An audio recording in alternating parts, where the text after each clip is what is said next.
The show where anything goes. Motivation, mindset, recovery, philosophy, and life. We become who we are through what we experience. We all have a story, and this is My Backstory with Josh Boyer.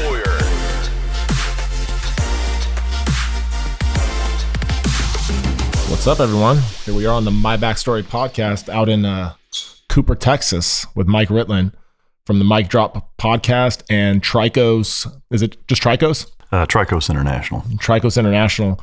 So, I was out in Austin, and then luckily Mike was available so we can do a podcast. So I drove up to Dallas, the Dallas area, to do this podcast. And I really want... It's funny, I did a post on Instagram and said, hey, who do you guys recommend that I do the next podcast with? And a lot of people said Mike Ritland. Yeah. So I was reaching out, and Logan actually got back with me and said, hey, yeah, we can set that up. So I was like, cool. That's good shit. So yeah, man, I want you to share your story, where you grew up and what your progression was into the teams and kind of how that all worked out and what you're doing now and where you see the future going. And so it's your time to shine. Sure. Well, it's kind of a dull shine. It's more of a matte gloss finish. I was born a poor black child, and I guess a lot of stuff bits and pieces I've shared, with other either guests or on other interviews, but. I was born in I wouldn't say it's rural Iowa, but it was kind of suburban. Like, one of the interesting things about Iowa, I think, is that the whole state has fucking 3 million people. It's a trip. San Diego County has more people than the entire state of Iowa. And so, even its biggest city, the capital, Des Moines, like, still isn't a big city, Not at all, yeah. And everywhere else, like, there's towns that, like, it's not the suburbs of a big city. They're just suburbs. Right. So the one thing I will say about growing up in that environment is that it's a good, wholesome place to grow up. Values are important. I don't get the impression, even in today's day and age with technology being what it is, that there's a corruption of technology and too many things to do, to where kids are just fat asses that sit around and whatever. I mean, it's pretty, still a pretty even keeled place that way. Yeah. Not a lot to do there, but, wrestling is big, hunting is big, farming is a predominant way of life there. And so even being in a suburban type of setting, there's still a lot of influence of kind of a more rural type of environment. So that was kind of the backdrop of growing up there. It was a pretty slow paced, not a ton of shit to do. And so I had a really just a normal, Iowa upbringing that way. Like, we weren't dirt poor. We certainly weren't rich, just middle class. My dad worked for John Deere and actually just retired after 40 some years. My mom ended up working there for well over a decade as well. But that's the biggest employer in the entire state. They have, factories all over the state. And so a lot of people work there. And my dad was no exception. Grew up with 3 siblings, 2 older brothers and a younger sister. All of us played some sports. I was definitely the more sport-oriented or driven of all 4 of us. Yeah. All 4 of us swam, and then, I did just about every other fucking sport as well. But like I said, pretty normal upbringing. I didn't get into much trouble. I mean, a lot of the guests I know that either that you and I have both had on our shows have much more interesting childhoods than I did. Like I said, it was pretty benign. Didn't get into a lot of trouble. I was never into drugs or anything like that. I didn't steal a bunch of shit. I didn't get kicked out at 15. My parents, are still married and love them dearly. They're a fantastic unit to raise all 4 of us kids and did a fantastic job. And the one thing I will say is like that my motivation to serve definitely came from both of my grandfathers, more specifically on my mom's side. My grandpa Speck was his nickname, which his real name was Glide, which is kind of a fucking weird name. Speck's not much better, but that's a whole other story. But he was in the Navy in World War II and came from a big farming family in Iowa. And he didn't share a ton of stories. I mean, it wasn't like a PTS kind of thing where he didn't want to talk about it. Just he didn't spend a lot of time talking about it. But he spent enough to have my attention, and it definitely motivated me. And even at a fairly early age, I would say that I appreciated and was driven towards and motivated to serve in some capacity. Like it kind of lit the fire. He was on a minesweeper, and I believe the statistics were it was a fleet of 98 of them in the Mediterranean on the European front, and only 2 of them came home. Because it was flooded with mines, and so 96 out of 98 ships were lost in the fleet that he was in, and he was luckily on one of them. Wow. So came back and had the family, and so the few stories that he did share, I took a big interest in. And then on my dad's side, that grandfather was in the Army, and he actually beat an English soldier to death nice. in World War II, and was sent home for that. And he was just he was the polar opposite. He was drunk. He left my dad and grandmother when my dad was a baby, and he never really saw him other than a handful of times, and had a little bit more of a relationship once he was an adult. And I only met him a couple of times, and he was shit faced, and just he was just kind of one of those kind of guys, that up until the day he died was drunk most of the time and smokes 3 packs of Lucky Strikes a day, and was just kind of a hustler, and but was just a bad motherfucker, honestly. I mean, I remember he had emphysema, lung cancer, and a host of other fucking problems, and was in a hospice, and just literally like 10 days or 2 weeks before he died, he just got sick of being in there and pulled his own catheter out, his IVs out, pulled all the shit out, got dressed, and just fucking left on his own, and walked 2.5 miles to a bar that he went to, and got shit faced. And while he was in there, the story is my dad was at work and got a call from the Waterloo Police Department. They're like, "Hey, are you so and so's son?" And he's like, "Yeah." He thought he died, but he's like, "Why are the fucking police calling me?" Yeah. They're like, "Can you come down to this bar, because your dad just beat the shit out of somebody half his age for going through his wallet." so and then he died 2 weeks later. So wow. he was just a hard motherfucker, and but both of them had an influence. I mean, even though that's not exactly a desirable lifestyle, it there's an element of it that's it's great. He's a fucking pipe hitter. So and his experience in World War II obviously was much different. But I guess my point is that between the 2 of them, that was a big reason why I wanted to join, and because I swam, that's kind of what led me into wanting to join the SEAL teams and be in the Navy, generally speaking, because of my experience in the water, as well as my mom didn't want me joining the Army. But why not? Why do you think she didn't want to? Well, ironically, she didn't want me, living in the field and doing dangerous shit. Little did she know. Yeah, because my best friend growing up was a Ranger, and ended up going to Delta actually after that. But so he and I were kind of Dumb and Dumber growing up, getting in trouble doing stupid shit. And one day I was like, "Hey Mom, Matt and I are going to be fucking Rangers," and she was like, "The hell you are." And she was like, "Why don't you join the Navy? Your grandfather was in the Navy, and you get 3 squares a day and sleep in a real bed, even on a boat or whatever." And I was like, "Yeah, all right." Obviously end up doing all the same shit that Rangers do anyway, but and then some. But so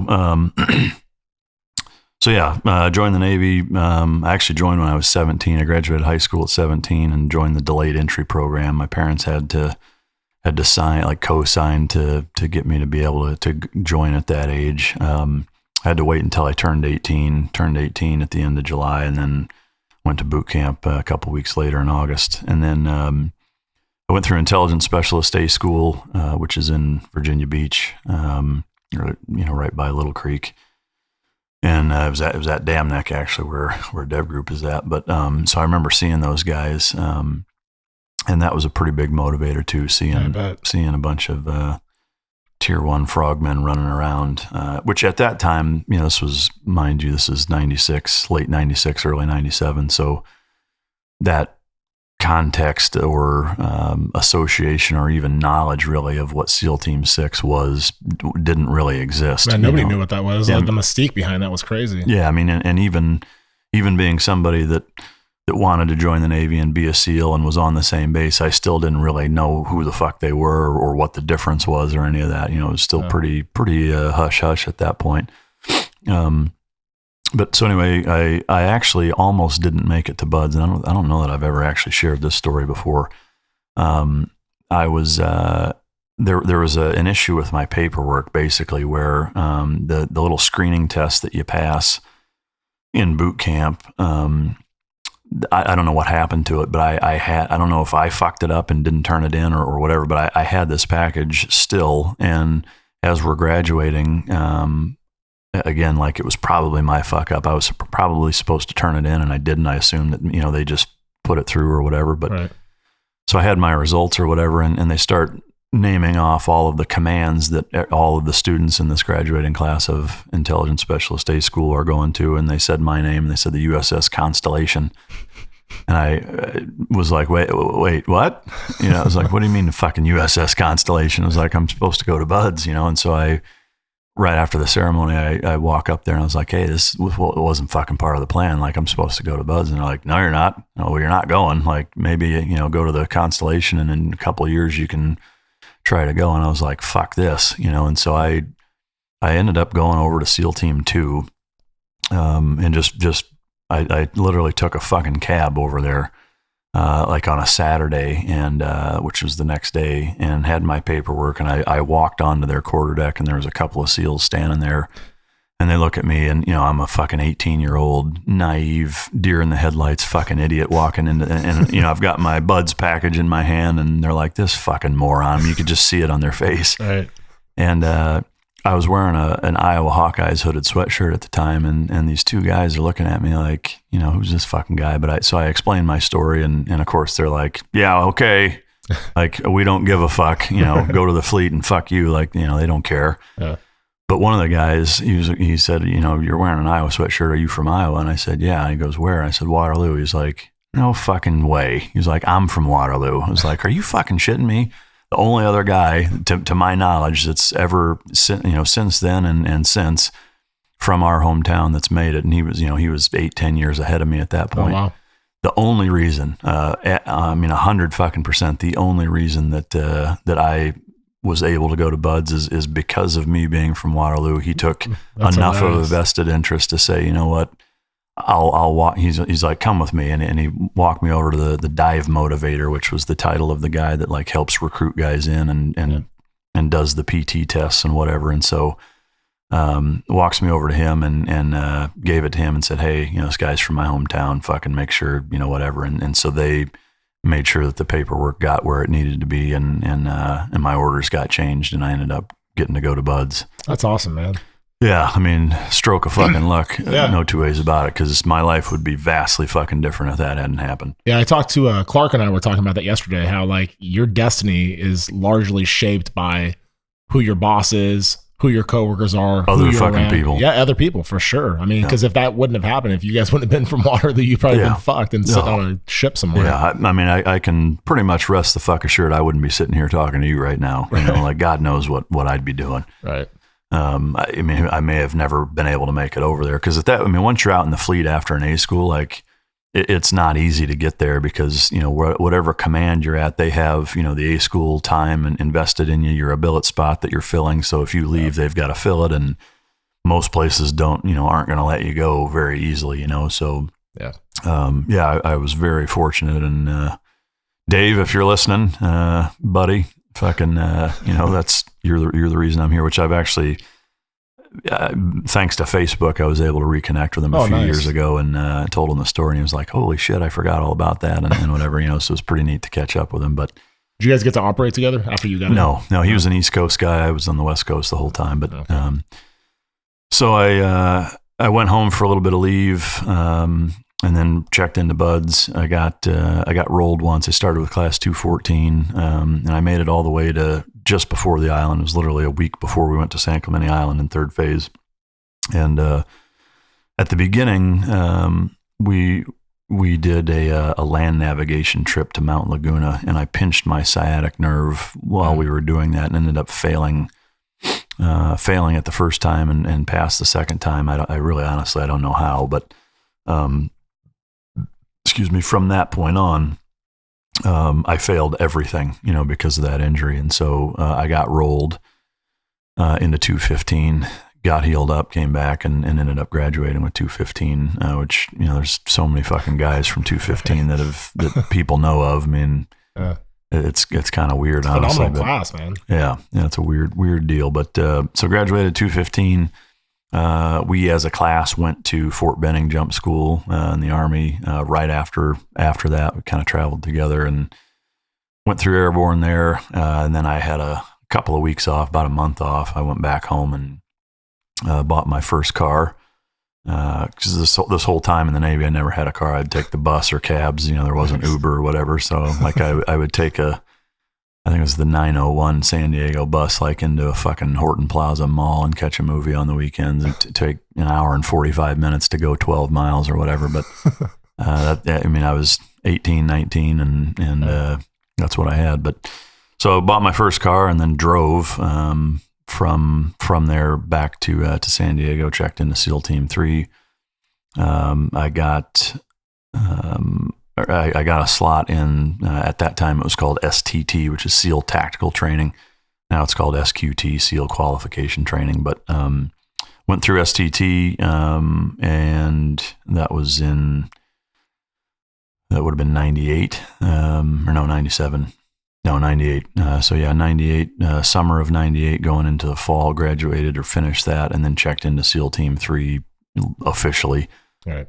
And then had to go through, back then you had to go through a lot of certification processes and shit, and go through a Trident board, a Chiefs board, where you sit and get grilled by 15 fucking, old salty frogmen that fuck with you and whatever. And then they decide after all of that and passing all these tests and certifications if you get your Trident or not. So I got that finally, and then jumped into my first platoon, which was an ARG Alpha, which is an Amphibious Readiness Group Alpha detachment deployment, which meant that we were deployed based on a ship, which they don't do. Wow. They don't do them anymore.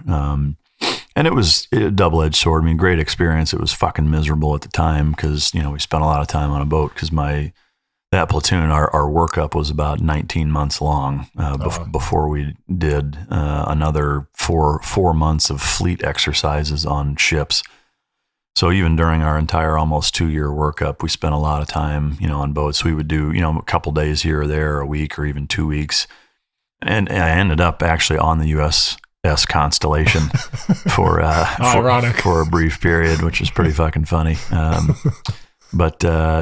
we were on a bunch of different ships for different exercises, and then we deployed, and we were on the USS Duluth, which was LPD 6. So it was an old fucking boat. It was commissioned in Vietnam, I think. Oh, shit. And so this thing was, a fucking museum on water. I mean, it was everything was broken and fucked up. It was a total piece of shit ship. But we were on that, and because of that, we were on a lot of different ships and bounced around a lot. That was a pretty neat deployment. We went to Hawaii first, and we flew there. We were in Hawaii for a little bit, and then we flew to Guam, Kwajalein, which is a Marianas Island, and then to Australia, and we spent about a month in Australia. Rough duty. Yeah, and then the boat met us there, and then we were gonna, instead of taking the Duluth into the northern Arabian Gulf, which is where they were going, we actually jumped on a guided missile cruiser, the Bunker Hill, and hauled ass up to Bahrain, and then we were in Bahrain. And while we were there, we were supposed to be there and then do a bunch of exercises in the Middle East and probably some tanker boardings. But that's when the USS Cole got bombed. Oh, wow. And so we ended up hauling ass down there. We jumped on the Tarawa and floated down there and responded to that. So basically, our platoon from sundown to sunup for about 63 days straight had to basically guard the coal from being further attacked. Wow. That was a long couple of months. There's no resupply, and so vampire hours. Every period of darkness for over 2 months, we were on the hook to be armed, and we had two boats floating around the coal, and then had a handful of guys up on the ship that were sniper overwatch and some automatic weapons guys, and then myself and 3 other dudes between 2 boats were the little rib boats that special boat unit has. We would patrol around that whole area, and had a couple of close calls, no real engagements or anything, but people fucking with us a little bit. But that was kind of my first, again, this is pre 9/11. So that was my first exposure to doing anything technically real world. And it was different for sure. I mean, showing up and seeing that fucking hole in the side of the boat. And it was, 89 degree water, and 105 degrees during the day. And there's 17 dead bodies jammed up into that fucking boat, packed in warm seawater. I mean, the smell, I'll never forget. I can still smell it right now. That made being a team guy very fucking real, really quick, because we knew that they were still going to try to sink the fucking boat. That was their goal, was to sink it, not to just, disable it. And so, that threat was very real. The fact that 17 fellow sailors were dead and still in this fucking boat that we were having to protect was a pretty sobering fucking experience. Amen. So we did that, and then we went to Dubai and spent some time there, doing some, I wouldn't call it undercover work, but it was plain clothes shit that I won't go into. But and then that kind of wrapped up that deployment. Spent a little bit more time in Bahrain after that, and then made our way home. After that, I did. This was where Force 21, which is a reorganization of the entire SEAL community, basically took place, and it was mid-February when I got back, February of 01 when I got back from that deployment, and it wasn't until January of 02 where my next deployment was, or my next platoon was going to form up because of this completely reshuffling of the entire SEAL community. And so for that time, there wasn't really anything going on. So I went to a couple of schools, some really good intel schools that were good experiences, and then I also did a season on the CISM team, which is the Navy pentathlon team. Oh wow! And I ended up making the team, and was going to compete. That year was going to be in Istanbul, Turkey, is where the games were being held. And I ended up tearing my groin right before, or re-injuring my groin right before competition, and ended up not being able to go. But finished that up. Then 9/11 hits, which kind of changed everything for all of us. And so being, during 9/11, like being an active duty SEAL, between platoons, was a pretty, I mean, especially looking back on it now, like what a fucking place to be in, when that happens. It wasn't like a lot of guys you talk to, it's like, yeah, I joined because 9/11, and 3 years later they're taking it to the guys. This was like the fucking balloon just went up, pack your shit, type of thing. And so ended up doing a long, almost 2 month, we'll call it deployment / exercise to Jordan right after that, which was already scheduled, but because of 9/11 got a lot more attention, and they sent a lot more guys and resources and stuff, and basically wanted to have it be kind of a forward operating base if need be. Like if they needed to pull guys from there to help augment, whatever was going on, they could. They ended up not doing that, but we spent the better part of 2 months there, and were isolated to the base, and it was pretty nerve wracking time just being in there. Right after 9/11, whatever. But so I come back from that, jump right into my next platoon, and then we did our workup and deployed. We were supposed to go to. We were supposed to be a Southeast Asia platoon, and so I went to Tagalog school to learn Filipino, and when we spent a fair bit of time in the Philippines doing some cross training with a lot of the Filipino SEALs who were going down right after we worked with them to go fight the Abu Sayyaf group down in the southern part of the country in Mindanao, which was an Al Qaeda affiliate, and they're still prevalent there. But these guys that we were training and working with were going right down there to fucking mix it up with these guys. So that was kind of a neat experience. But that's also, towards the end of 2002, going into early 2003 is when Iraq was spinning up, and so we got transferred over from being a Southeast Asia platoon to.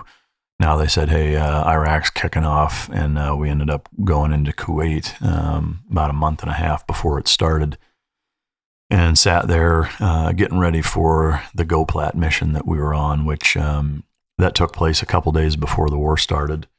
And that was a pretty neat experience because it was the biggest single, in terms of how many guys were on one mission, it was the biggest single special operations mission in history, and to this day it was an entire SEAL team. All of SEAL Team 3 executed that mission at the same time, so you're talking a lot of motherfuckers doing this. And it was a combination of, there was 2 oil platforms that were just shy of 30 miles off the coast. And then there was a manifold and metering station on the coast, and there was 26 miles of 4 48-inch pipes filled with oil between the two of them. That amount of oil was, I don't know, like 50 times the amount of oil in one tanker. So if they were to blow those pipes and that spills into the Arabian Gulf, like it would have been, people already think we're the evil empire, but it would have validated it even further. So it was important that we did a couple of things. One is secure it so that they can't blow it. But number 2 is do it in a manner in which, it was a coordinated effort. So we had to have, 4 platoons take down the manifold and metering station and 2 platoons take down the oil rigs, but do it simultaneously, 30 miles apart at night, real world operation. There's a lot of fucking moving parts and a lot of shit that can go wrong. Oh yeah. But we managed to pull it off. None of our guys were even wounded. I don't remember how many KIAs they had at the manifold and metering station. There were some. But managed to take that completely over without incident on our side. And then for our platoon, we were with an SDV platoon, so there was a little over 30 of us that took down this oil rig. We captured 26 prisoners, and the Polish Grom actually took down the other oil platform. There's 2 of them. There was nobody on that one, but they secured it. And so, yeah, we took it all down. It took 6 hours to fucking take it down. Breached a lot of doors with no ear pro with a shotgun inside, shooting metal doors with 3.5-inch 12-gauge shells, which is why I'm still mostly fucking deaf at this point and probably have TBIs from it. But, yeah, so then from there we went up to Ali Salim, which is an Air Force base up in northern Kuwait, and hung out there for a very brief period where we just were getting all of our shit together, loaded up. And then we drove into Iraq and spent the rest of the deployment there. And we were really all over the country. We were in Nasiriyah doing some counter ambush shit. And we were in An-Numaniyah, northern Baghdad, and then we went up to Crete, up in the northern part of the country, and took down Saddam's palace in his hometown, which was pretty neat. Yeah. And that rounded out the deployment. And then we left after that, came back, got pulled over into an instructor position where I contracted valley fever. And I was out in the desert, and that's where that kind of fucked me up and threw a big curveball at my Navy career. At that point, I had planned on still joining or going over, trying to screen and go to Dev Group. Oh, really? That was my goal. Yeah. And I wanted that come back from, being operational for a number of years, and wanted to do the instructor gig because they pulled me over for it anyway, and figured, okay, well, I can, get in good shape and take a little bit of a breather, and then, screen and go to Damneck. And, there was other plans apparently. So yeah. I got valley fever. I lost almost half of my lung capacity permanently. And so they offered a medical retirement at that time, but I had a pregnant wife at the time, and no college degree, and no real idea what the fuck I was going to do with myself. So I asked them, do I have an option to stay in and do something, else? And they're like, well, really the only position you can go is at the basic side as a buds instructor in terms of lung irritants. So that's what I did. I went and spent a little over 3 years as a buds instructor. I got my degree during that time, going to night school, and had 2 kids and then got out after that. From there, I made as good of a recovery as I could physically. But I knew, or I guess I felt like for me to be able to do my job, and especially do it at that level, probably wasn't going to take place. In conjunction with that, during, getting into how I got involved with dogs, I grew up with dogs. I got into hog dogs for a number of years when I first came in, learned a lot about the animal husbandry aspect. But then in that Iraq deployment in 2003, there was a Marine dog that was nearby where we were at that, it was just kind of a water cooler story that I had overheard about this dog that had saved some Marines. And for me, like, even though it didn't save my life, I didn't know any of the guys. I had just heard about it, but that, for me, that was like the light switch where I was like, holy shit, why don't we have fucking dog? Like, we've been in that position, I don't know how many times, we've never had a dog with us. And from then on, I just couldn't get enough of it, and that was in 2003. At that point, I'd already done a lot with dogs, between growing up with bird dogs and getting into hunting for a number of years. I knew a lot about every aspect other than training, really. I mean, the formalized training that most people would consider. I mean, obviously there's training involved with hunting and conditioning and things of that nature, but it's not quite the same as, police work or military type stuff, personal protection dogs, et cetera. So, from 2003 to the end of 2008 is when I spent that 5 years learning everything I could from everybody I could, and training with anybody that I could get my hands on, read every book, went to every seminar, watched every video series, I mean, you name it. And at that time is when the West Coast SEAL team, regular SEAL team canine program was being put together. And I spent some time with them during that period, not much, but went to a decoy school, which they sent me to say, hey, is this something you'd be interested in doing as being a handler? And I'd contemplated trying to go to just straight to dev group and screening to be just a handler there. And a lot of people said that'd be a bad idea, basically that you'd be treated like absolute shit if you go over there and just try to be a handler and don't try to be a shooter first, and which sucks, but I mean, that's the reality of it. And then they offered a position. They said, hey, we'd love to have you re-enlist, and we have a billet open for you to be a handler here. And for me, that was a tough decision. Going from the teams to a handler position, or did you still be in the teams as a handler? Well, yes, you technically would still be in the teams as a handler, but you'd be just a handler. Right. And so for me, where the decision was tough was that, that's what I wanted to do. And looking back on it, even to this day, do I regret not doing it? No, I don't regret it. But there is a part of me that there's that itch that, I wouldn't say necessarily needs to be scratched, but that would have been a good experience for sure. Yeah. The downside to that is I wouldn't be where I'm at today. Not even close. I mean, for that matter, I'd probably still be in the Navy. Making $70,000 a year, being gone 300 fucking days a year, and my body would be even more broken than it is now. Granted, between that and the valley fever, I mean, that's the other thing, is that I don't know that I physically could have done it. They were willing to let me try, but to me, I know what my limitations are, and I know, how negatively, how negatively that lung disease fucked my lungs up and impacted my overall health. And, the last thing I want to be is dead weight and a liability to my teammates. Could I have done it? Maybe, maybe not. I mean, I'll never know, but I didn't. I opted to get out and start my own dog company, and now here I am. But that decision, not unlike all of the decisions in my life, where I tend to look at things from as big a picture as I can and think to myself, most bang for my buck, like what decision is going to pay off long game wise. what makes the most sense, what do I want to do, and kind of couple them all together. What's going to give me the most juice for the squeeze, and so to me, it made more sense between the illness and the fact that being a handler is one dog, one handler. Yes, you make an impact and a significant one. But I felt like, for the long game of the rest of my life, coupled with being able to make a bigger impact by owning a company and selling lots of dogs and putting on training courses and securing contracts and things of that nature, I could make a bigger, more prolific impact by doing it that way. So that's what I did.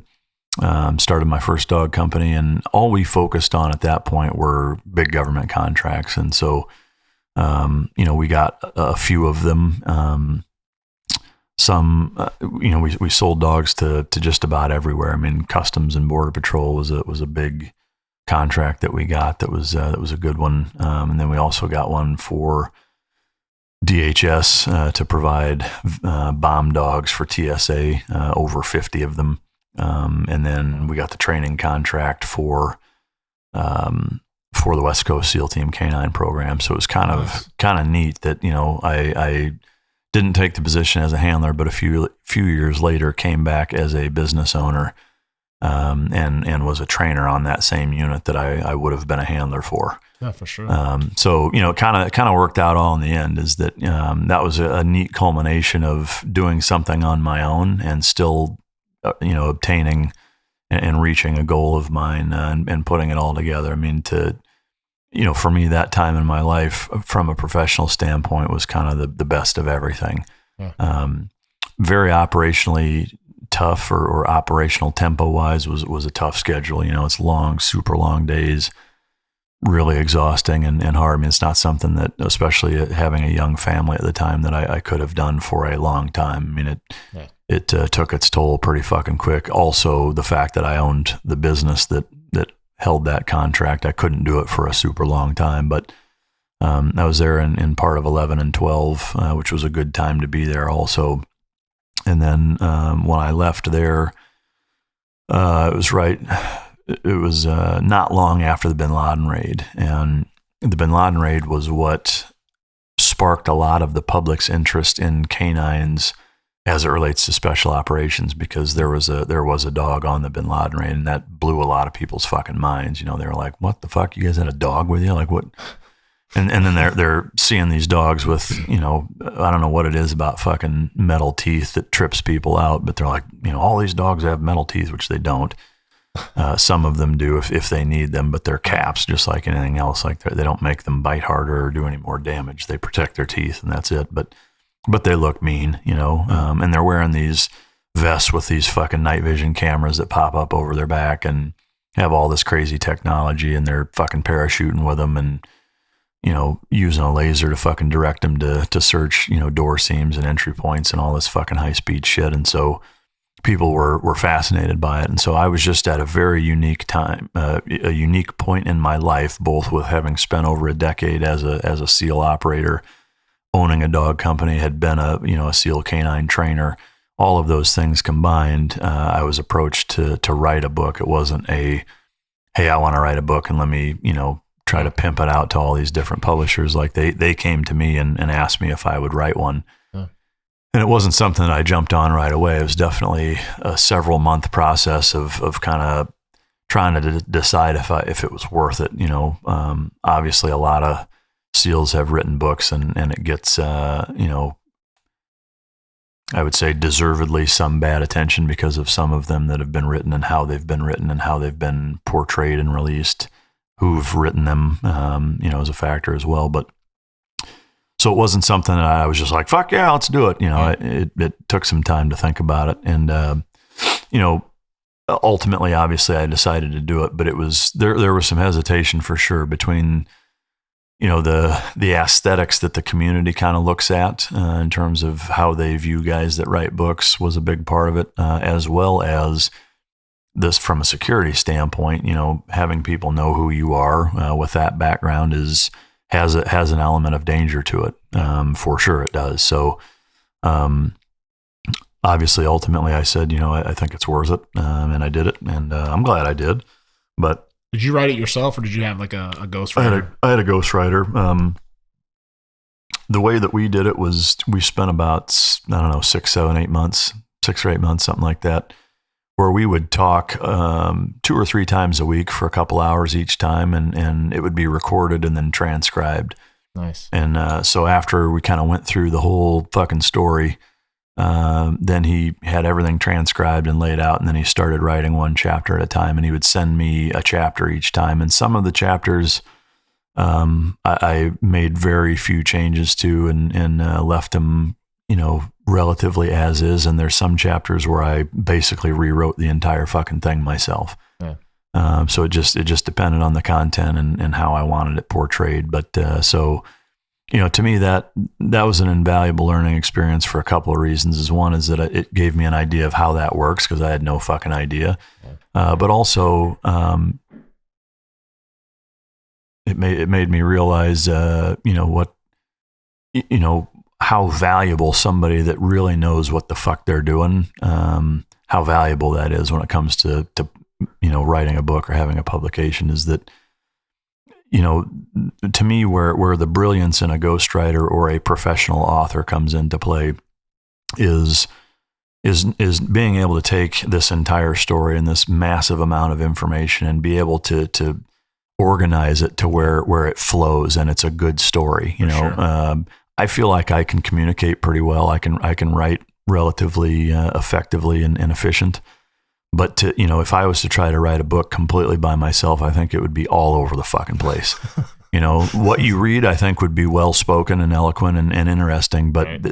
It's the rhyme and the reason to the whole fucking story to where, to me, that's where they're really, really valuable. Yeah. But anyway, so that when that happened, 60 Minutes approached me about coming and doing a piece on me as well. And so, again, I mean, like, it's not that I'm some fucking brilliant dog trainer and some great guy. Like, I got really fucking lucky. There's no other way to skin that fucking cat. I was fortunate. Yep. There's tons of other trainers that are every bit as good or better than I am. There's a fuck ton of team guys that are far better operators and have way more experience than I do. I just, was at the right fucking place at the right time. And, between being approached to do a book and 60 Minutes saying, hey, we want to do a story on this and you and the book, and it all, they came out almost at the exact same time. You can't pay for that kind of fucking exposure and whatever. There's 19 million people watched that episode, and yep. And my book hit number 4 on the New York Times bestseller list, so I was just really fucking lucky. And super awesome. And, from that point on, that just completely fucking catapulted me into the limelight or the national spotlight as it relates to working dogs. Not deservedly, it just did. Right. And so. Were you happy about that, or were you kind of like hesitant? It was bittersweet for sure. Obviously the exposure, who doesn't, if that's what you do for a living, like, of course that's fantastic. The downside is the weird shit comes with it, I mean, and really, people showing up at my fucking house that I don't know. And they're like, oh, we're from Idaho, but we were in Dallas. And it's like, motherfucker, that's 2 hours away. And it's not down the road, so weird shit like that, or weird mail, or, not like I'm some fucking A-list name, but there's still weird shit that comes with that. And for me, that's what I don't like about it, is there's a lot of people, like, I'll be somewhere and you can tell somebody recognizes you, but they don't want to say anything or whatever, like at an airport, or they do. And there's people that know way fucking more about me than I know about, like, I don't know anything about them. And I mean, like, don't get it twisted. Like, that's my decision. There's not, like, I'm not blaming anybody. I put myself in that position, but that's the one thing that I don't really like about it, and again, not like I get fucking recognized everywhere, but when I do, it's weird, for sure. Or even today, I mean, like, the book's been out it'll be 6 years, in April. And, to me, it's still humbling when somebody asked for me to sign a book for them. Like, it still makes me feel good. And I'll tell you this, I absolutely for fuck sure don't take it for granted. When people say thank you and whatever, like, while it's weird, I appreciate it. That's awesome. I always will. I don't take support for granted. I would not be where I'm at today without those people's support. So, I don't want to sound like I'm ungrateful, because I'm not. It's just coming from that background. If people recognize you or whatever, it is a little bit awkward for me, right? And still is. So from that point, now kind of everything was different. I disbanded the other company, had a falling out with myself. There was three of us, myself and my other business partner had a falling out with the other guy, that's a 2-hour episode by itself. But so I went, and that's when I started Trikos, which is by myself, 100%. I did get some absolute help that I'd probably be fucking contracting if it wasn't for, I won't mention their names to bring them any unwanted attention, but there's a number of guys in the Denver area that one of them's a former teammate of mine, or former classmate of mine. And, he linked up with some really good business guys in the Denver area that mentored him, and they helped me out tremendously. That was going to be my next question about, like, when you first started the business and with Trikos, like, was there like investors like that were involved with it? Like, what was the initial investment? Was it expensive to get started, like with the right dogs and the right breeding and all that other good stuff? Yeah. I mean, so at that point I had already been in business for a couple of years and had gotten some big contracts. So I'd learned a lot of things the hard way or along the way. So I wasn't starting out from scratch. Having said that, their help was invaluable. And while some of it was from, startup costs and helping me get started, it was not an enormous amount of money. I didn't really need a ton of money. Right. I needed the business savvy, as much as, helping getting started financially. But, and it was, because the other business disbanded, I was basically left with absolutely nothing. So I was starting from scratch by myself. And so, those guys were instrumental in helping me get things set up, using some of their attorneys and accountants and whatever that really know what the fuck they're doing. Right. Helping me get all of my ducks in a row to do it the right way, or at least start to do it the right way. And as well as helping with an initial, operating cost to get it off the ground. Yeah. But the first one, was that like when you first got started, was there a big initial investment on that? Because, I mean, you got those big contracts, but how did you score those contracts if you didn't have like any dogs yet, Yeah. I mean, so it's, I wouldn't say it's tricky, but it's calculated. You don't need millions of dollars. The biggest thing you need is the knowledge with what you're looking for, coupled with the connections in the industry to know where to find it. And that I had, and that's why I was valuable to the business, is that I know dogs. I know where to get good dogs. I know who to talk to find good trainers or whatever. And so I had that connection, and another business partner had the business savvy, and then the other guy had a lot of high level government connections contractually. So it was a good mix that way. We didn't need, a shit ton of money. We had, the connections and the knowledge. We needed some, but again, it wasn't, it was a couple $100,000 between the three of us for a couple of years of being able to do it. And that, gave us the ability to land some pretty big contracts. But, the moving into, doing it solo and whatever, that was, kind of nerve wracking, cause now it's just me, like I said, they helped me a ton, but it's my name on the company basically. And so that, that'll be 7 years here that I've been doing that, which is hard to believe, frankly. But, from that point on, I have just continued to grow. And because of the success of the first book, they wanted to turn the Trident Canine Warrior book into a young adult version. That's what Navy SEAL Dogs is. A lot of people think they buy both of them and they're like, these are really similar. I'm like, actually, they're not similar. They're the fucking same story.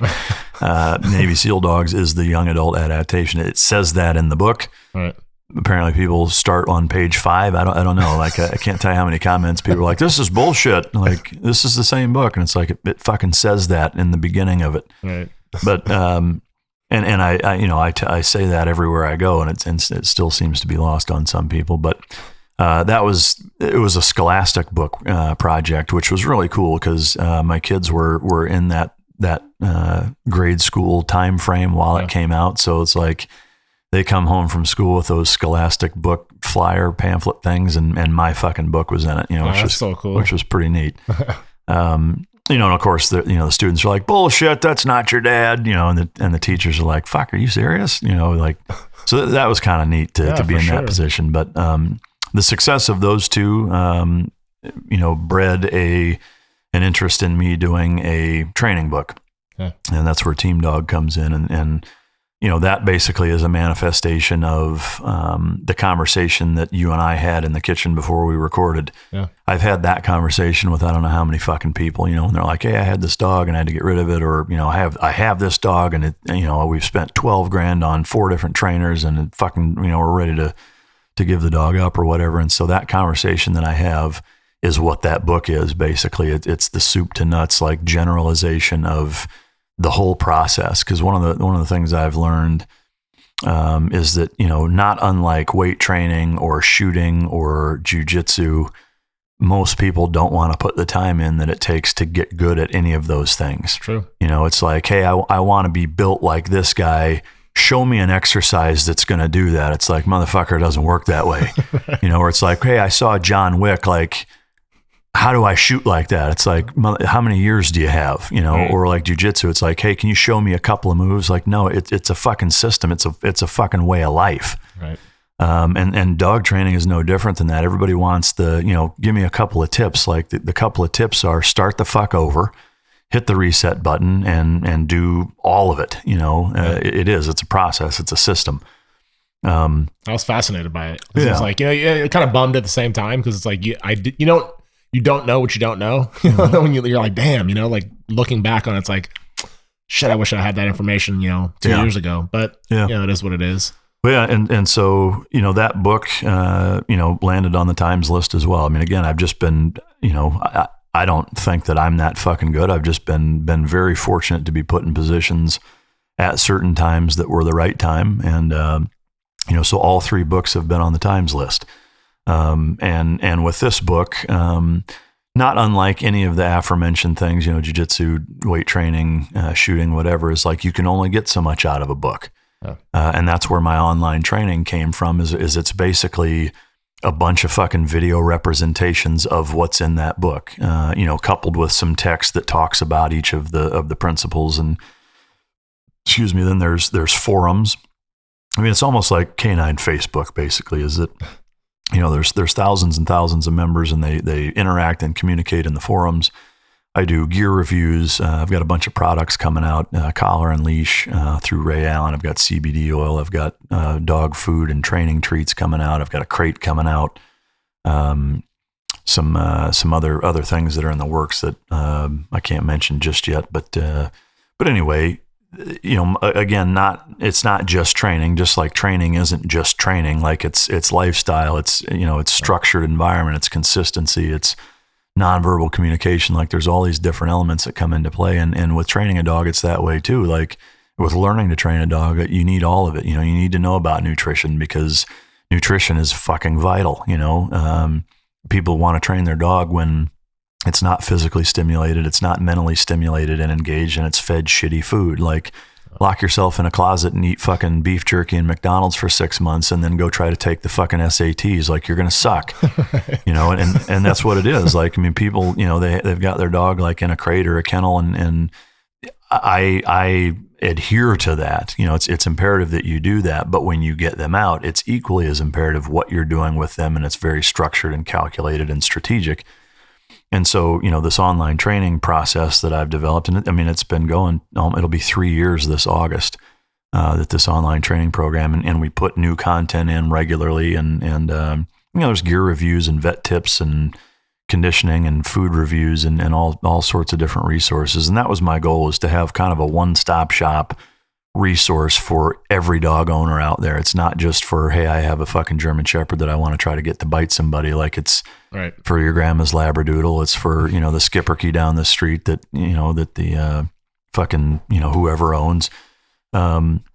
And so, that's been the goal with it. And that's been kind of my primary focus here for the last couple of years is that. And then because of that, similarly, there's a shit ton of dog products, dog foods out there. And I don't like any of them completely.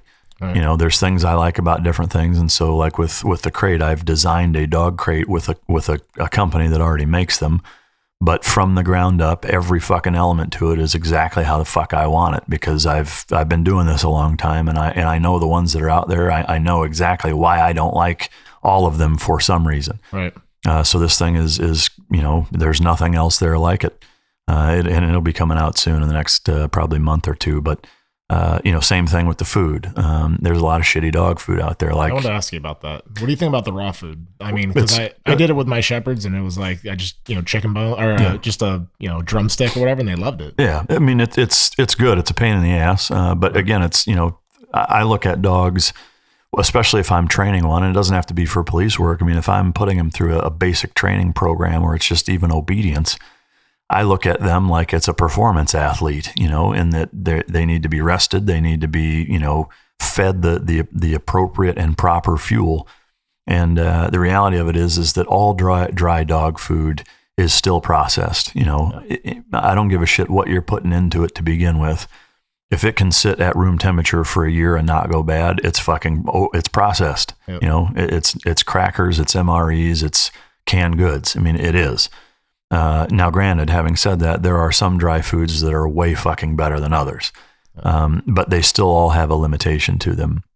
Raw food is fantastic. It's trickier in that if you're doing it yourself, it can't just be a carnivore diet where they're only getting thighs and quarters, and even if it's bone, skin, tendons, the full animals in terms of the tissue and meat and bone, they still need other stuff. They don't need a fucking garden salad 3 times a day, but they do need, nutrients, vitamins, minerals, things like that from other sources. And so you do have to supplement it to a certain degree. Right. And figuring that out is critical. The biggest problem I see with people feeding raw on their own is they fuck up the calcium phosphorus ratios, is they have way too much meat and not enough bone. And so you've got really, really high phosphorus levels and not enough calcium. And so what that does from an alkalinity standpoint, as most people know now, you see all these, alkaline waters and shit, which I think are kind of a joke. But the fact is that if your diet,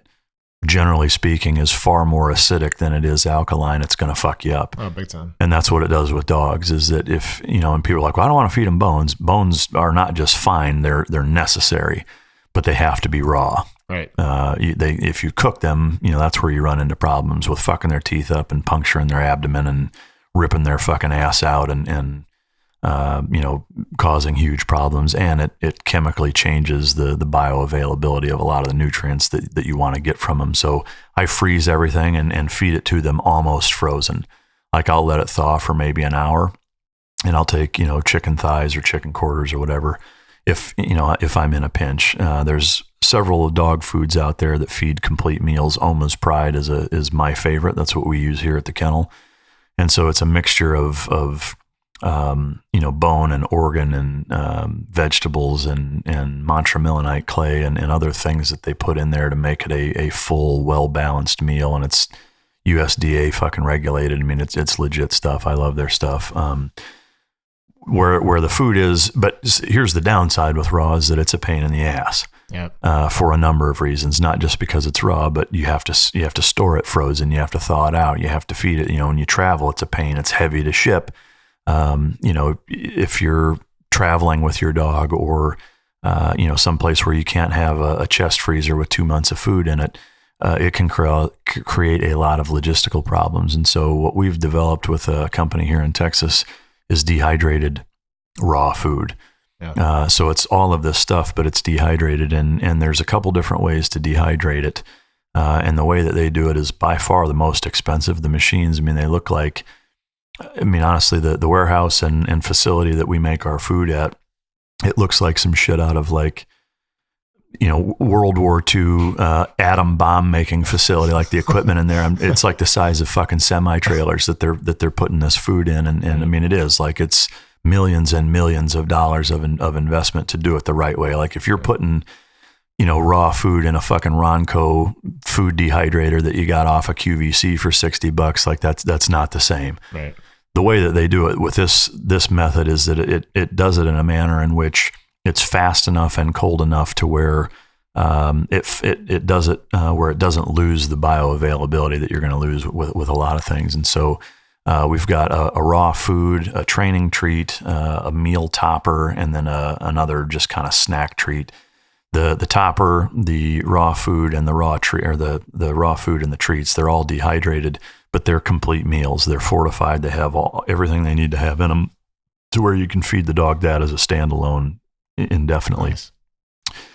You can buy that on your website? Not yet. I don't know when this is planning on airing, but it'll be probably within the next month. Yeah, so this will probably air in about 5 weeks. Yeah, so by the time this airs, it should be right when it's coming out. Nice, perfect time. And if you want to check, like for all of the products that I'm talking about, Trikos.com, MikeRitland.com, or TeamDog.pet. For the online training, TeamDog.pet is that site, but you can access it from the other two as well, and the products will be on all of them. But the key with the food is a couple of things. Is that because my training process is so specific to both a structured environment and feeding through training, is that that presents a challenge by itself. If you're using raw food, it's messy. It takes a lot of planning. You got to keep ordering it and keep it frozen. The nice thing about dehydrated is you get that best of both worlds. Is that you get that benefit, and that's why I partnered with these guys and I'm willing to put my name on it. Is because of that. Is that I've tested a lot of dogs here with this stuff and fed it to them by itself and made sure that they're going to keep weight on them and their stools are fine and that everything is appropriate. And we've made tweaks to the formula over the last year and a half.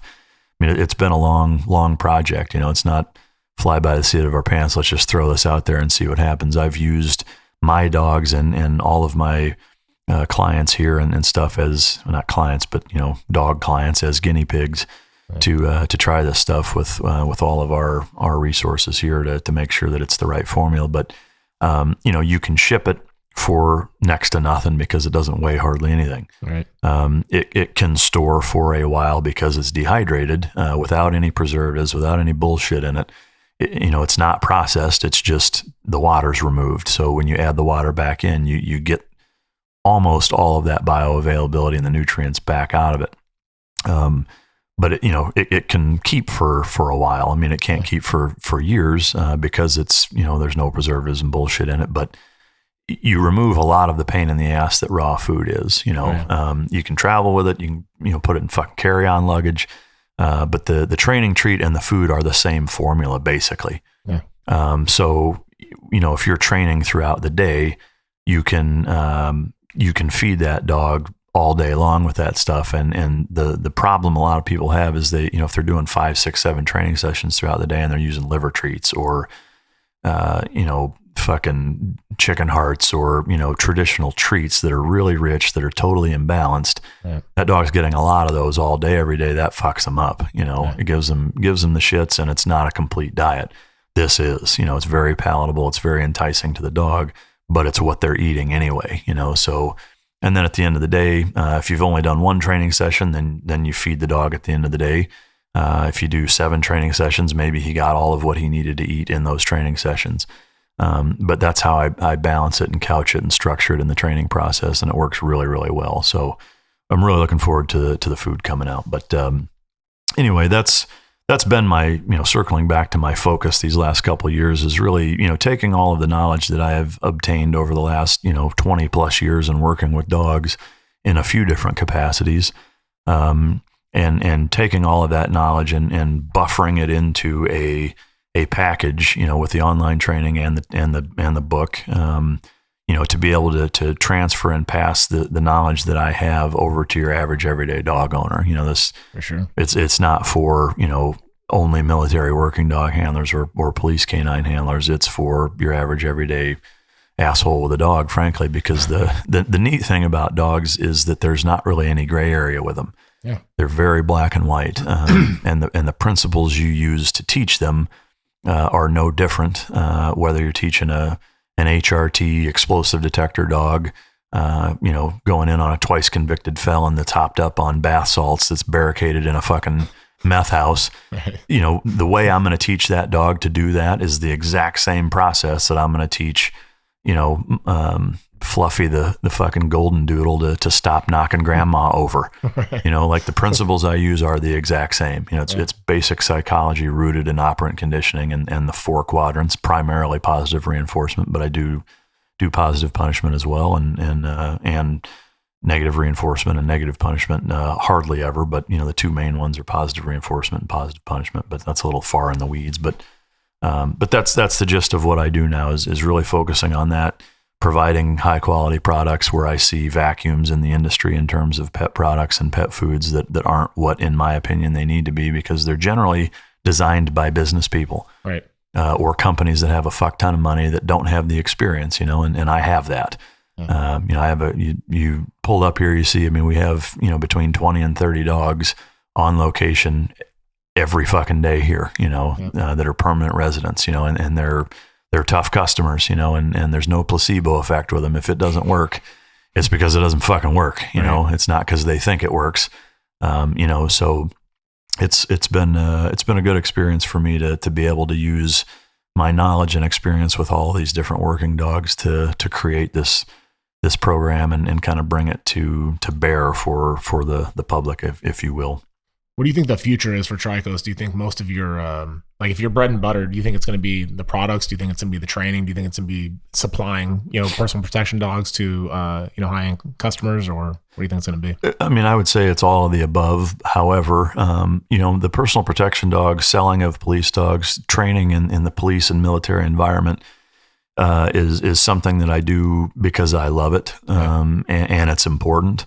But for sure, that's not my main thing. I'll continue to do it when it makes sense. Yeah. The primary focus is the online training, the products, consulting in that regard, and then also here again, probably by the time this comes out or shortly thereafter, we'll be launching Trikos training franchises, which will open up, you know, no different than say Subway or CrossFit, where people who want to be dog trainers and own their own dog training businesses can buy into the Trikos franchise, get some training here, and then have their own Trikos affiliate. You know, very similar to CrossFit, basically, where there has to be some level of education there, and each person will be vetted. But then they'll come here and spend some time, and we'll make sure that they're where they need to be, training methodology wise, to ensure that it mirrors my philosophy and my system. And, you know, both with the book and the website, is that all of the training methodologies that they employ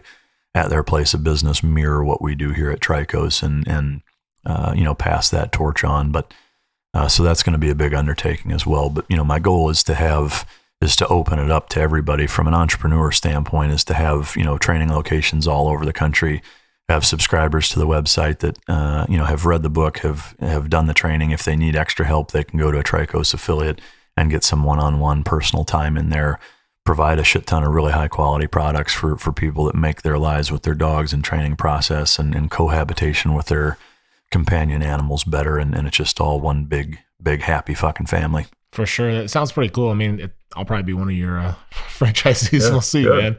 I actually was really interested in getting into dog training, especially after I had the Shepherds. You know, I was like, man, I really want to get into dog training, but with everything, it's like, it just takes time. You know, you gotta be able to commit like to that. You know, with a young family, it's challenging. So you gotta, you know, bide your time wherever you're gonna go.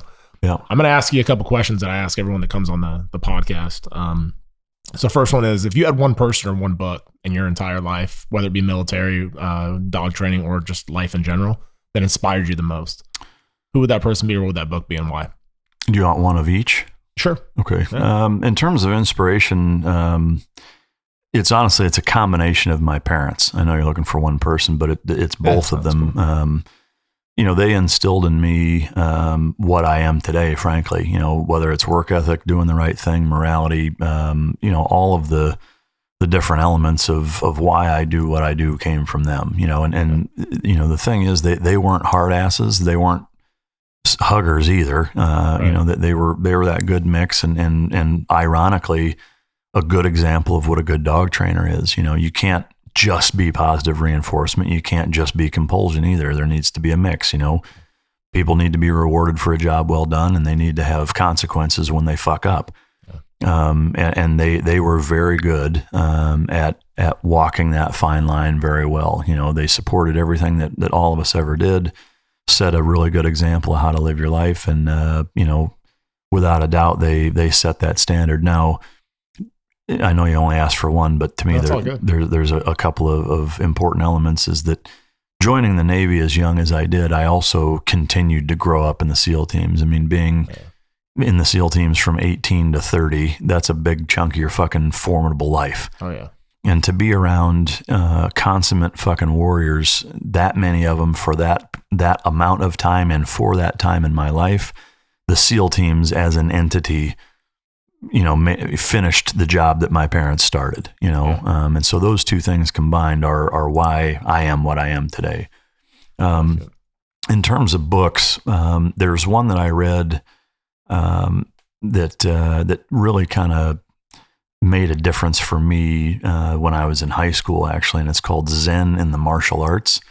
There's another one called The Book of Five Rings, which is a little more popular, but The Book of Five Rings is a little almost biblical in the way that it reads, and less understandable, especially at that age. Both of them are good, but Zen in the Martial Arts had a big. I did MMA before it was MMA, kind of when I was in high school. Like, I was part of this underground dojo where we did lots of different blended styles. You know, before UFC even existed, really. I mean, or MMA did. I mean, because even UFC back then wasn't MMA. It was, you know, Taekwondo against Judo. You know. So, but this, you know, it's funny looking back on it. It was way ahead of its time. You know, because we did a little bit of everything. We did, you know, boxing, wrestling, karate, judo, French foot fighting, scream stick, you know, Filipino fighting, knife fighting, you know, and blended a lot of those things. And the sensei that I trained under was actually a female. Shout out to Pam Hammers. She was a fucking badass. I mean, still is a badass, you know, not a big woman, but would rip your fucking guts out. I mean, she was legit, you know, it wasn't a commercial dojo where it was advertised. It was in her basement, and it was all word of mouth. And you had to prove basically that you were worth her wasting her fucking time on you. Oh, wow. You know, so she turned most people away. And I mean, it was as kind of corny as it may sound now, is kind of Mr. Miyagi-esque in that she's like, motherfucker, I don't need you. I don't do this for a living. You know, like, I do this because I love it. And her sensei was a force recon badass in Vietnam. And so like there was no shortage of military-like influence in terms of the discipline and respect and formality that I actually really liked about it. It was a great experience, but you know, being in that environment, you know, there was a number of books, but that was the one that stuck out that really made a big difference for me at that age and motivated me to be incredibly disciplined at an age where most people aren't, you know. Right. And it was because of both my parents and her and the other members in that dojo, which was actually formally based on Okinawan karate, but again was so blended with everything else that it was a neat mix. But yeah, I mean that did it. I've read a lot of books since, but you know, when let's check that one out. I haven't read that one yet. Yeah, and it's funny how martial arts really does play a foundational role for a lot of people, you know, that go on to do great things, whether it be a tier 1 operator or other things. It's like that discipline that it lays down is phenomenal. Yeah, you know? that and the fucking Boy Scouts, right? Right. Or Girl Scouts or whatever it is. The Scouts. Right. And I wasn't a Boy Scout. I'm being a smart ass, but neither was I. So the other question is, if you had one lesson that you learned in your life that you could impart on somebody else, whether it be, you know, a kid coming up through the teams or just a punk kid in school that needs some direction, as a lesson that you learned, you know, the hard way, I guess, if you would, what would that lesson be and why? Accountability. Hands fucking down is that there is not a human being on the planet that doesn't fuck up and fuck up regularly. Right. And I can tell you, for me personally, I wouldn't necessarily say I learned the hard way and that I wasn't accountable. I mean, I feel like I was more accountable than most, but you know, it's human nature to not want to fuck up or be called out on fucking up. Oh yeah. the trick is everybody does, and so you're not perfect. I'm not, nobody's fucking perfect. And for me, like, there's nothing that drives me more fucking crazy than when a mistake happens and somebody wants to fucking squeeze out of it, Right. Well, no, it's because this, well, no, this person actually, well, it wasn't, motherfucker, I fucked up. I will learn from it, and I will do my goddamnedest for it to not happen again, is the only answer. Right. When you fuck up. And I don't care if it's as a husband, as a father, as an employee, as a business owner. I mean, I tell my employees regularly, well, I fucked that up, and hey, you know what? I'm sorry I fucked that up. I'll do better next time. Like, to me, I don't give a fuck what position you're in, whether you're on the very bottom or at the very top. I don't care if you're the president. When you fuck up, admit that you did and be goddamn humble about it. Like, to me, that is the most important thing that not just by itself is important, but that's also lacking in our society, is that most people want to not have the heat be on them and fucking blame somebody else. And it's bullshit, it drives me nuts. And from my perspective, the reason why it's so important is that you can't grow without it. You won't get better when it's somebody else's fault.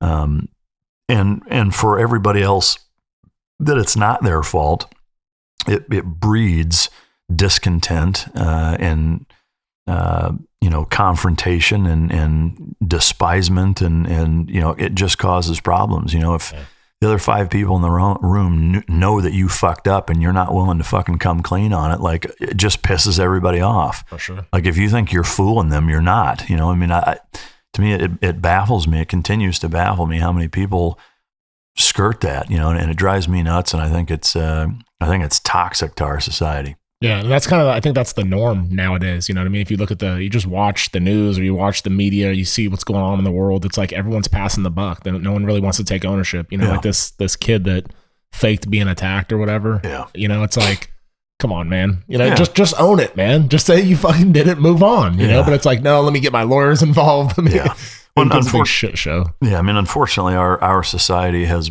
bred a victim mentality. Oh, totally. Because of any time, like, there's it's a classic example of overcorrection, in my opinion. Is that, like, we'll take bullying because that's kind of where it stems from. I think is that there's such an anti-bullying campaign that doesn't really try to hold bullies accountable. It coddles the people being bullied. Right. To wear a fucking pin and say, stop bullying people, like that doesn't stop people from bullying anybody. Yep.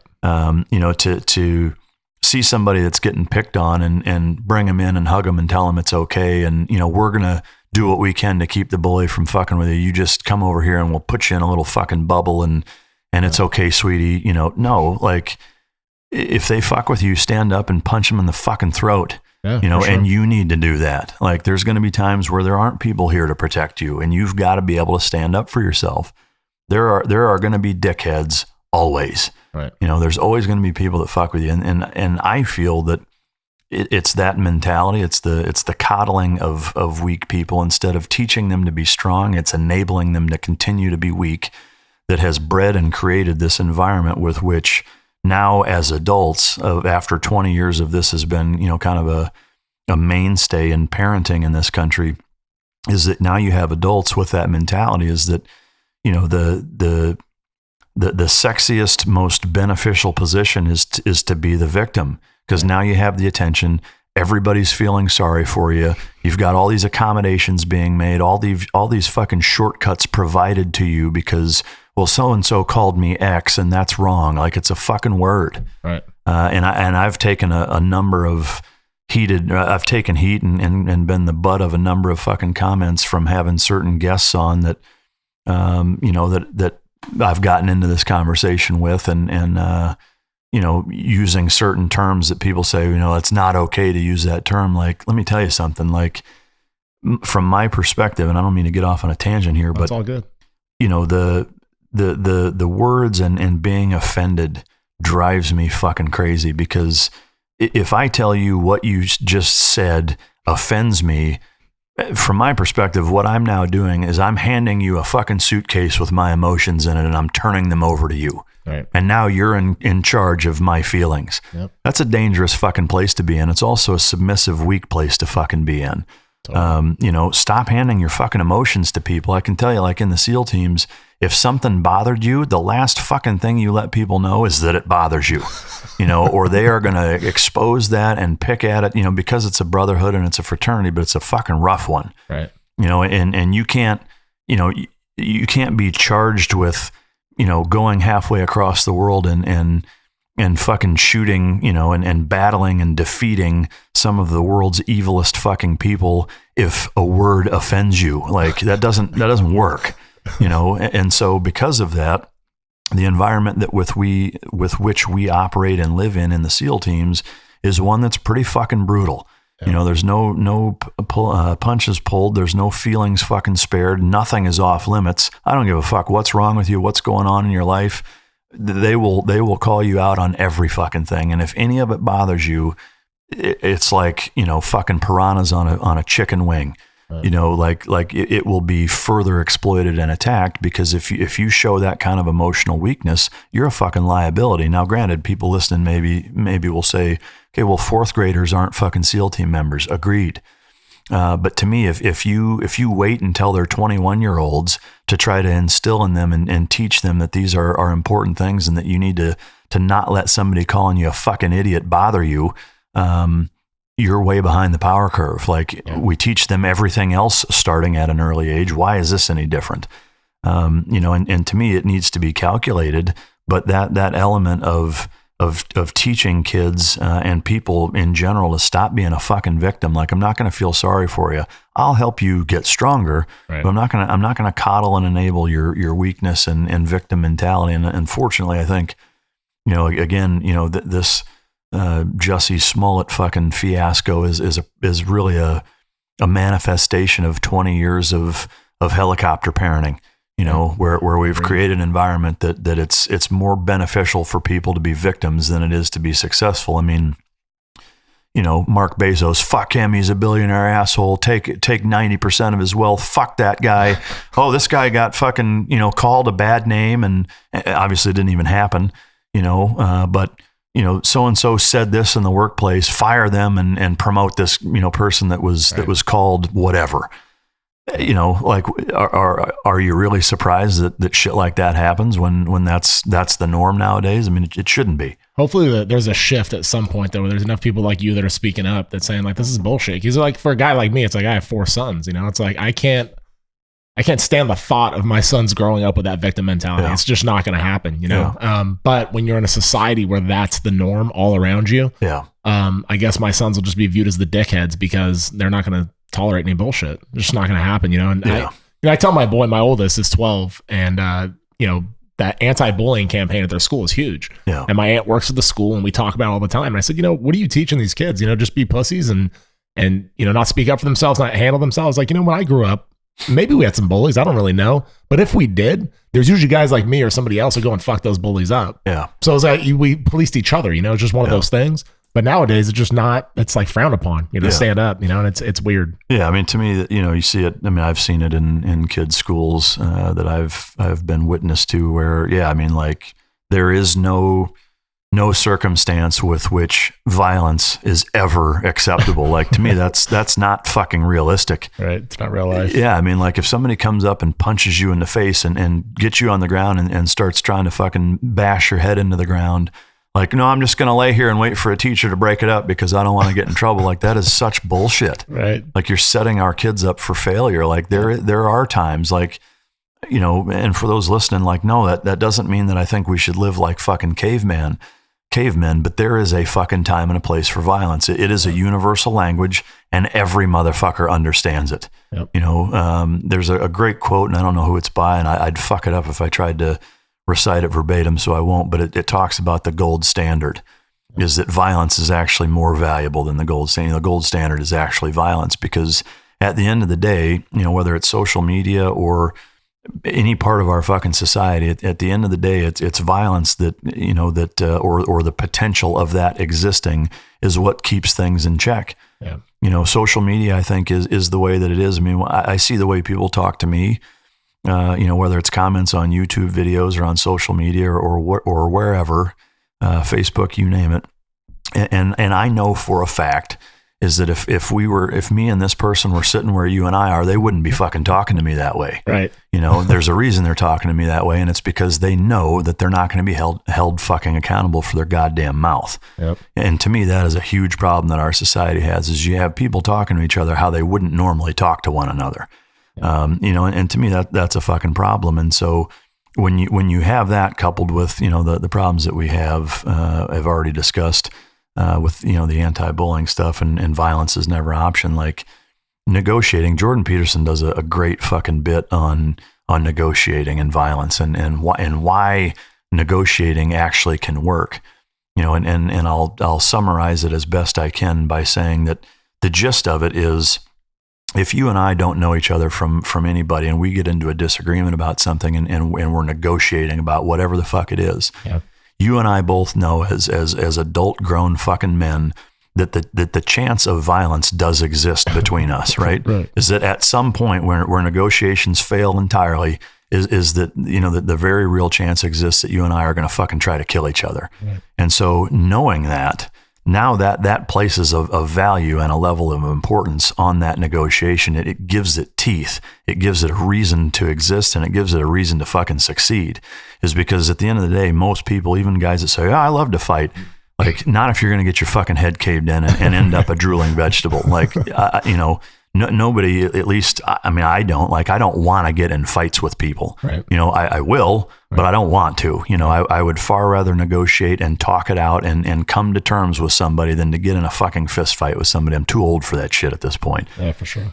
But the point of Jordan's lesson and what I'm trying to convey is that the reason that negotiation and civility and talking like a decent fucking human being to one another exists is because of the fact that violence is that next step. For sure. And that, to me, that's an important component that does not exist on social media. Nobody's being held accountable, so they talk to people unlike they've ever talked. Like, there's so many people that are such fucking badasses right, until they're standing there in your face, right, and then they are total fucking cunts. Yep. And I've seen it. I've very rarely, but I've bumped into people that had some shit to say on social media until I was standing in front of them, and then they were very, very different fucking people. And to me, that's bullshit. Like, if you're going to talk to me like that on a keyboard, motherfucker, you better say it when I'm 5 feet away from you. Totally. And not to say that I'm the baddest motherfucker to walk the planet, but to me, there's a level with which, at some point, like when somebody is going that route, it's like, hey, you're going to be held accountable.